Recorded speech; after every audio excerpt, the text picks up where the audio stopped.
L'authentique histoire de Moussa comme si tu y étais, partie 1.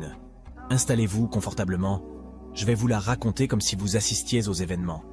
N'hésitez pas à vous abonner, car cette vidéo sera la première d'une longue série. Imaginez une Égypte ancienne, sous le règne tyrannique du pharaon Phiron. Sa cruauté ne connaissait aucune limite.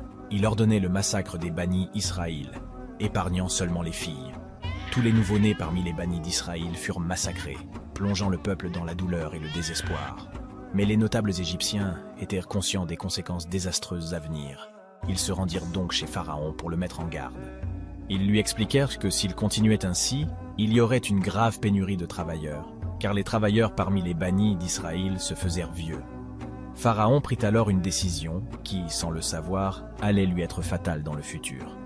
Il permettrait aux nouveau-nés de survivre pendant 1 année, puis reprendrait ses actes cruels.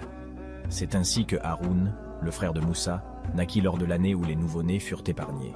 Mais Moussa, qui lui est né l'année suivante, devait comme tous les nouveau-nés être massacré. La mère de Moussa vivait près d'un cours d'eau.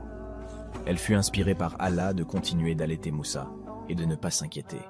Allah le protégera et le lui rendra sain et sauf, car il était choisi par Allah pour être un messager. Elle fabriqua donc une petite caisse en bois, semblable à un berceau, qu'elle attacha avec une corde.